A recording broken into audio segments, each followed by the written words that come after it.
of coffee. Well, Well, I'll tell you, Kimberly, it's time to make some changes around here. Yes.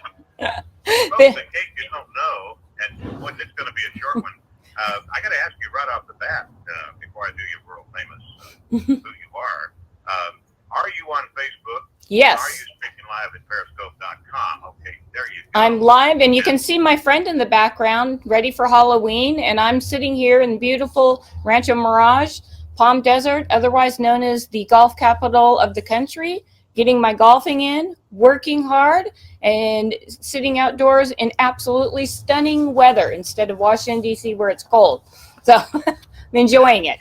Live from Rancho Mirage. That's also known as Palm Desert. Yeah. And I want to tell you real quick, folks, she is the Senior Foreign Policy Advisor for the Committee for Responsible Foreign Policy, TV correspondent, CW News 6 in San Diego, One American News Network, and the website is, pardon me, thekdreport.com. And I'll tell you, very, very big news. Few senators, especially Democrats, upset, and a couple of Republicans, I guess, the rhinos. He didn't tell us that he was going to do this, and blah, blah, blah. And, just right off the bat, Kimberly. Yeah. I mean, Well, I mean, Adam Schiff, leaky Schiff. Yeah. Expect, right? Well, to that I say that from people that I know, they've had a few opportunities to get Abu Bakar al-Baghdadi, that they went through channels. By the time they go through all the rigmarole, they go back to go get him. He's gone. So when you're going after terrorists like Osama bin Laden and others, Saddam Hussein, the former president of Iraq, these people, they don't stay in one place very long. So once you get the information, you really just have to either say you're going to go or you're not going to go. And at this point, I think with the president, especially on his policy in the Middle East, he's been trying to get our boots off the ground in Syria in any event. And, the Pentagon and various different, leaders and advisors say, well, we'll do that next month. We'll do that next month. So I think the president here kind of saw we had the information, said, you know what, if I tell everybody, they'll try to talk me out of it. So I'm just going to give the green light and let it happen. And for the president's part, he made that decision, which is a life and death decision, as we know. He decided not to be afraid, and fortunately, we lost no American lives in this raid. Sadly, 3 young children did die because Abu Bakar al-Baghdadi is definitely a coward, and he died running from the gunfire. He never ran towards it. So, kind of goes down the long list of these people. In the very end, they don't put up a fight.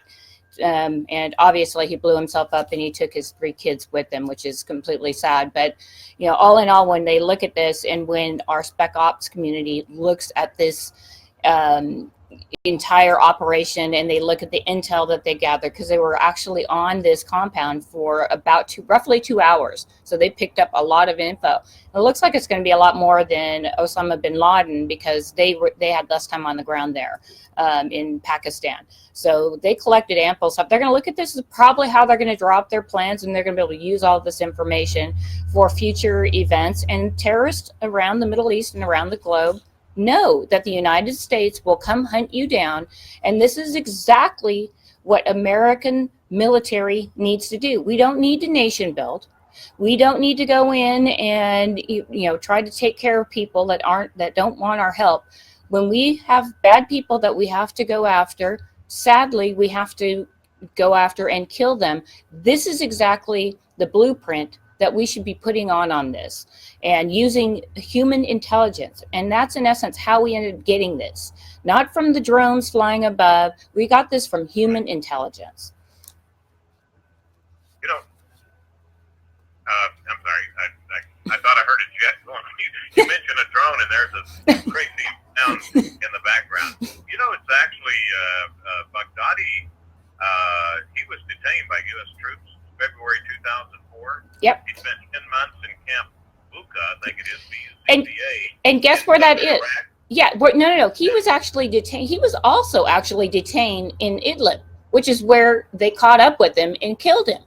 So he had long history. And now that city, or that little province, area there along the Turkish-Syrian border is actually home to al-Nusra, the Nusra Front, who were those kind of the doctors and lawyers that we were kind of paying to help train, fight ISIS.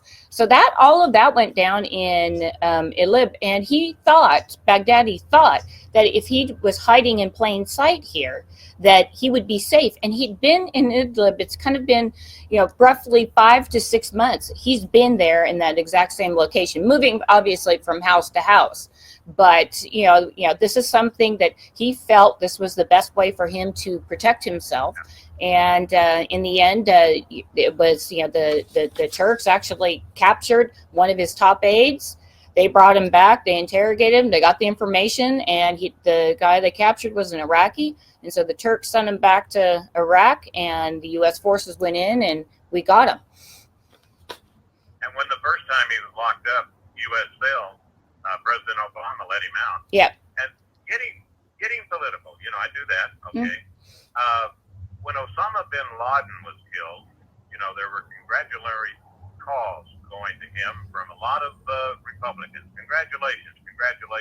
Yeah. The Democrats are so hell-bent on we hate Trump and reporting from their dark dungeon basement or whatever, it's amazing how they can't give him any credit for this. Yeah, I mean, even on the Sunday shows yesterday, and I was flying yesterday, and the news kind of broke, and I'm sitting there, I'm watching, the live Sunday shows, and they talk about Baghdadi for like 5 minutes, and then they went off to saying, I can't believe he didn't talk to, members of Congress who apparently can't keep a secret to save their lives, and then it went right back to impeachment. And you sit there and you think, I mean, I remember when Osama bin Laden was killed, and I remember President Obama coming out and making his statement, and then Joe Biden standing by his side, and it was all congratulatory, and it was a successful effort, and and everybody kind of got behind the president, kind of got behind everybody. We all were thinking that this was probably the best solution for the problem, even though he was just like a figurehead. He didn't necessarily run the day-to-day, which is the same thing we see here with Abu Bakar al-Baghdadi. He's also just a figurehead, and there's 4 other aides that are most likely going to step up. One of them will step up and try to carry on with ISIS, even though it's pretty decimated. And so now, I think we've talked about on the show several times, your listeners are very smart here. We know that they're going to actually, start, getting together and saying, okay, al-Nusra Front's going to say, hey, we're going to work with al-Qaeda, and they're going to kind of pull themselves together and kind of, reconstitute some way, shape, or form to continue the fight, because that's really all they know how to do. Well, Brennan, I guess he made a statement about, this is going to be bad for the United States because they're going to be, like stirring up the hornet's nest. He didn't use those words. Those are mine. Yeah. But I did a little bit of research, and I know that they say the key point to understand is that Islam, what they do, they get this single community of Muslims accepting the authority of a single political military figure. Yep. Who is his political military role stands for in succession to the Prophet Muhammad. Yeah. And so this is like, maybe you did stir up a hornet's nest. I don't know. In other words, the dominoes fall and then they find somebody else. Do you think that's going to happen? Well, I mean, obviously there'll be somebody, the number 2 will now be the number 1.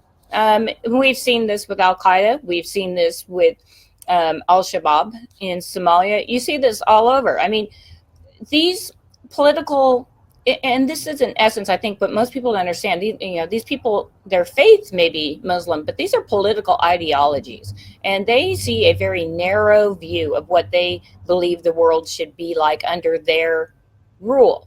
And when one of your top guys or your top guy gets done, there's a lot of animosity, of course. I mean, in a good example, I think too would be, when we did the UBL raid, and 3-4 weeks later, they got to intel and they went back out, and a whole bunch of Navy SEALs went back out on the op, and they brought down 3 or 4 of the helicopters. Remember that?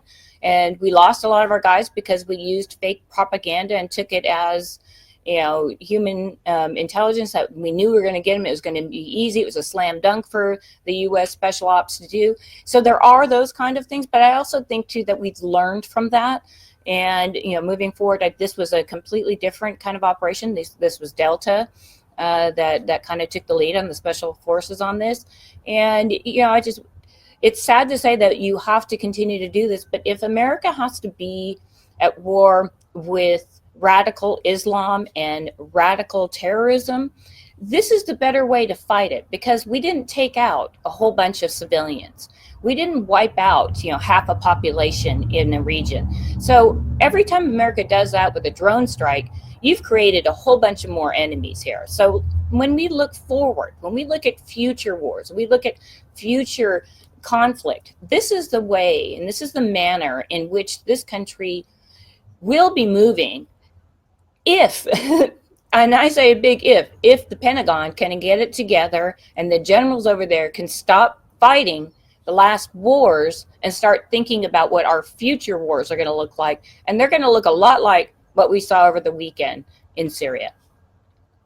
And the people that help let our forces know, especially our forces, where he was hiding and all this stuff. And then, what do you think the amount was? How many American soldiers were actually involved? Maybe 20, 30? No, I think this was a little bit bigger of an operation, because this was about 6.5 hours of gunfire and battle. And our guys actually, we had helos, gunships. We had them flying around the scene, and whenever they would take fire, they hear fire. They're brilliant at this, targeting, triangulating where the fire is coming from. And, reading some of the reports and talking to a couple of people there, they're just like, what? It was like instant. They heard that and they shut that person down. That's how good our military is. So whenever they thought that they were getting close and here comes more gunfire from terrorists, the U.S. just, bam, our guys went into action, looked at, triangulated their location, and that was it. They were done. They moved off to the next. So it was actually a lot lengthier operation than is, I think, really being reported. They did about that for it was nearly 8 hours from start to finish, because they had to fly in. From all the coverage I saw, believe it or not, you're the first one that's told me how long it was. It's almost like they come across like this took maybe an hour. You know what I'm saying? Yeah, well, because I think that when if it comes from the mainstream media, sadly, I think that they do that because it doesn't make them look like their argument is right. Well, this is easy. Anybody could do that. This was a lengthy operation. And again, I just want to reiterate, our brave men and women who went in and conducted this raid, were successful in this raid, and are the best trained military troops that are in this world. No doubt the president is right on all this, but this was not just an hour-long gig. This was an 8-hour or so sustained attack. They did their jobs, and we didn't lose one American life. That's being reported, I should say. Something could have happened. They haven't told us yet, but as of right before we went on air, there's been no reports of any of our soldiers losing their lives. That tells you we can fight future wars, get bad guys with minimal casualties. And the terrorists now have to know that they look at this and they're like, okay, where are we really going to hide now? And you don't have to tell fake news or Fox or One American News what you're going to do before you do it. You don't, and you shouldn't. In these cases, no. No, we don't want to know. Could you imagine? Yeah, we're gonna bomb Tokyo with a brand new A-bomb. We're got to tell everybody we're gonna do it. Who was it Reagan that went over and rescued those children, and the press was so upset because he didn't tell them he was gonna do it? Well, it's just, it just, again, I think that with Reagan, while he shares a lot of the same ideology as President Trump, he was just a very, as you know, he was a very staunch, quiet, person where he wanted to do things and he didn't really brag about it in the end.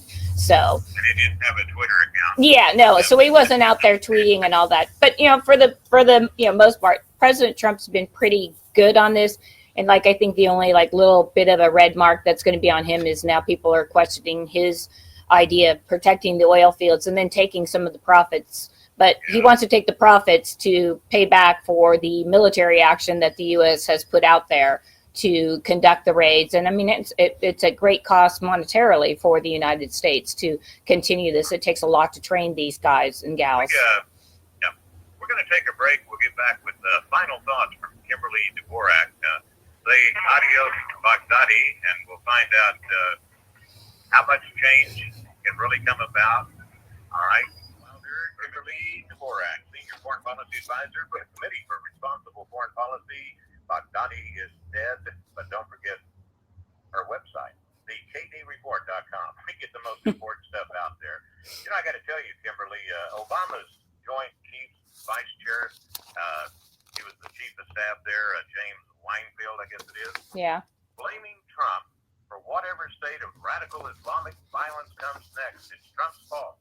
And he quotes, if you look back at bin Laden, we treated his body with respect that is due under Islam. They did here as well, though. The Pentagon announced that they, according to the laws of his, they were respectful for his religion, and according to the laws of war, they disposed of his body in the appropriate manner. So that was announced. The Pentagon announced that probably about 15 minutes before we went live here. So that was taken care of. Okay. But what I find more hilarious, I guess, is we all remember Susan Rice from the Benghazi days. Well, she had something to say about this as well. She said al-Baghdadi's death does not mean we can declare mission accomplished and just walk away. Sounds like the war, the Democrats want to continue on with these wars. So it's just funny how you see. Wait a minute, I thought they didn't want us to continue with the war. I thought they wanted us to withdraw from it. Okay. Yeah. That was kind of the old theory, but now, of course, everything's whatever Trump wants. They want the opposite. But in any event, when you look at Brennan and you look at Clapper and you look at these people who made all of these, just horrific points and trying to put the president down for making in the end, this is a gutsy call. I don't care if this was Obama, Trump, Biden, whomever it may have been. This was a gutsy call to go ahead and do this. Again, it resulted in 0 deaths for the U.S., which is incredible. And when you see these people come out, trot out on the Sunday shows and trot themselves out to any camera that will listen, saying that this was bad, this is going to happen as a result and all of this, you know what?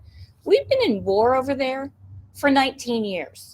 And if they had such great ideas and the way they were pursuing it was the best way to go about it, we wouldn't be in war. So let's maybe try something. This is what the American people, the experiment with hiring Mr. Trump to be the president of the United States was an attempt to say, look, what's been going on the last 15, 20 years is not working out. So why not try something different? And Mr. Trump over the weekend displayed what something different within the military looks like. And people are always going to, there's always going to be bad people. We know evil is always going to exist. But in the Middle East, our footprint needs to be shrunken. These people can't swim across the ocean to get here. So if we protect our borders, our physical borders, instead of Syria's and Turkey's and Israel and all of these other countries that we tend to build border walls for, and we protect our own borders, these people are not going to get into this country. And it'll make it much more difficult. We don't have a beef with these people. Their beef is in that region over there. It's Russia's problem. And just, for all the Russian naysayers, the president talked to Russia about this. And if Russia really wanted to get back at America, they could have called up the local Al Jazeera TV station. They probably could have called MSNBC. They would have picked up and said, great, thank you, Mr. Putin. You know what? We worked with several countries on this. This wasn't just the U.S. going in. So this was a collective effort by a number of countries, and it was carried out successfully. And this, we say, bravo, Zulu. Kimberly, the only thing they'll see is Russia collusion. Yeah. And if it'd gone the other way, they'd still be complaining. Yeah. And remember the other thing, other than the President of the United States, there's another title he's got, and that's Commander-in-Chief. Bravo, Zulu.